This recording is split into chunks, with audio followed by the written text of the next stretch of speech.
It's 7:59. Everyone's present. Mr. Paul is absent today, but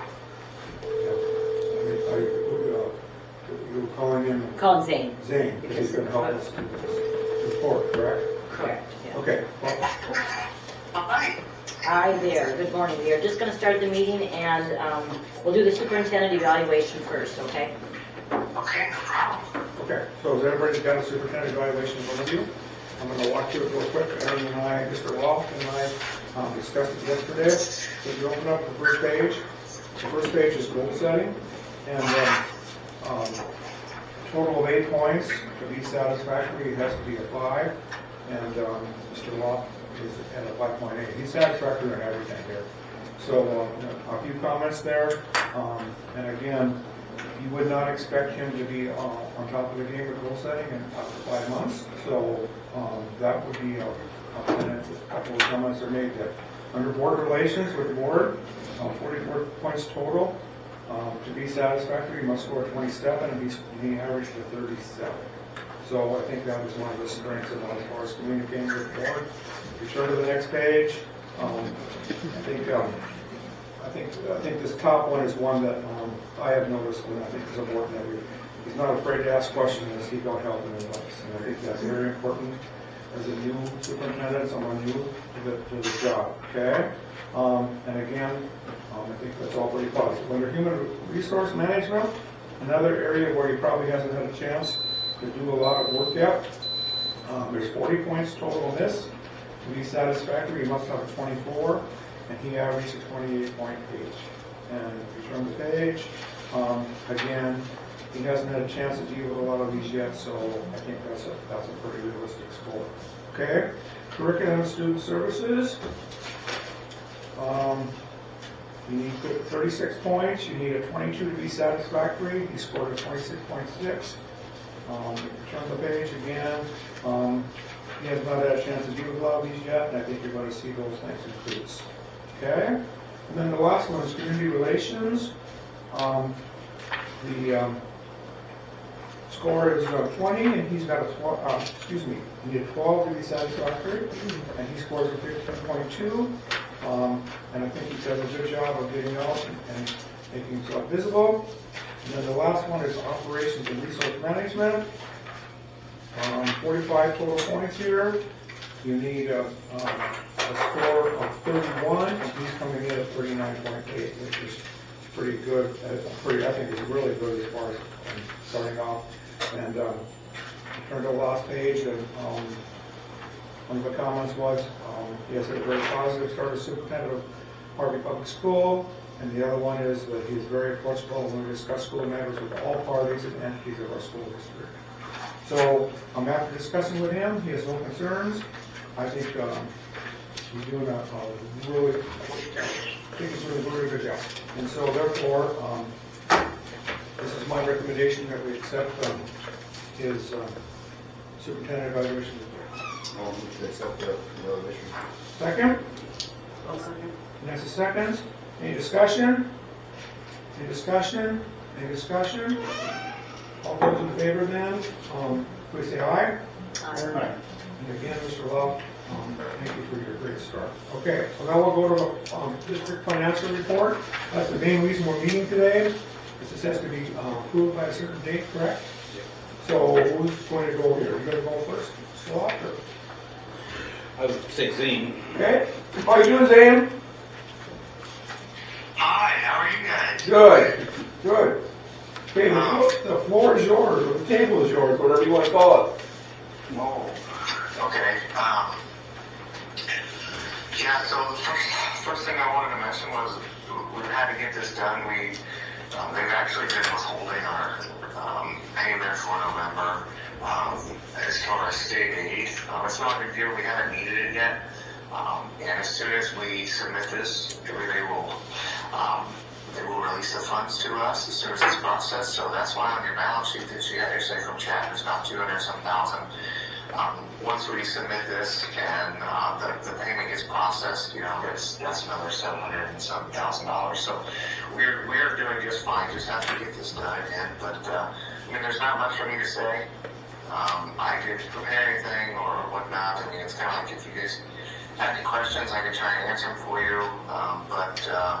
Yeah, I spent some time and I had some help from Aaron. And so anyway, it's completed and it's all ready to upload on my end. I just have to sign it and submit it, and then I can get our payment for November. So. And correct me, this all came from the end of the year, like the revenue and balance sheet and all that stuff, correct? Right, Zane? Yeah, I just kind of import it in. I mean, I just import files into the, I import files from the software into this report, if that makes sense. And Okay. it kind of fills the fields for me, and I had a couple of errors. You can validate it as you go along, and it tells you what kind of errors you have. And I had a couple of errors here and there, and I actually talked I talked to the gentleman from the state, and we went through it together, and he helped me do a few things. And there was one little issue with special ed reporting that we got figured out. So yes, I don't have any errors at this moment, and I just imported it all from the software. Yes. And all the title claims and everything were in, correct? The ones that were from the end of June? Yes, they are. Those are. Yes, those were submitted a while ago, and then we got the checks and we put them in. So you don't have anything in your accounts receivables anymore. So yes, we got that taken care of as well.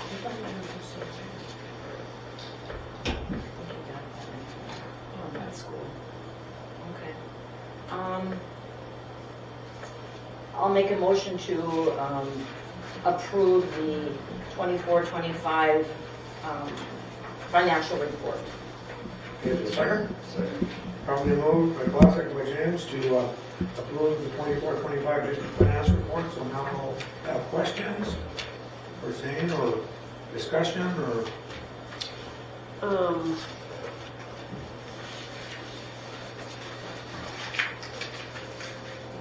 Okay, never mind.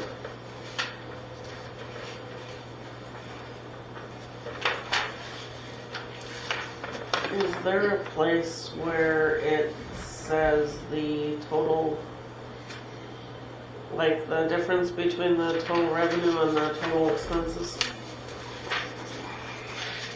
Would that be in the bottom of page, it's numbered 2, but it's like the 4th page. There should be a, there's, Yeah. Total I revenue? I can see it on the second page, on the bottom of the second page. Plus, besides the point, you chose it on our expenditure report, but on this specific report, it looks like it's on page 2. It looks like total revenue. This is what we thought. It was about 200,000 difference to the good side. It That's says general total fund. revenue fund group 1 about 5.9, and then the expenditure is about 5.7. So with some change. So that's where you can see it on the bottom of page 2. Except that's just the general fund. Well, right. That is just a general fund. I mean, that's all you guys care about. I mean, all the other funds fund themselves. The general fund is obviously the most important by far. Capital projects, hot launch activities. They all fund themselves. It's just the general fund is where you don't budget for the other funds. It's just strictly general fund. right, that's what goes on here. Right. I think there was, I don't know, do you want to mention about, maybe it would have been probably even a bigger difference? There was a accounts receivable that was found from, what, wasn't it 4 years ago? I think, whatever. Yeah. That was still showing as an accounts receivable. And then I think, what is it, the auditors, or they had you change it, it was like it was almost $217,000, right, Zane? Oh, well, goodness gracious. I'm trying to remember. That was a, I think I remember vaguely what you're talking about, but I don't have I yeah. don't have a. Because, because I remember that's happening, yes. Yeah, I kind of noticed it because we were talking about accounts receivable, and I think, I don't remember, was it May, maybe? I thought it was like It was the 60,000. summertime and it was cold. No, this was something that was from 4 years ago, not the title stuff that was from now. It was showing up, when we looked at the, I don't remember, I think it was on the revenue statement. there was an accounts receivable in a line there, and I thought, well, that should be zero.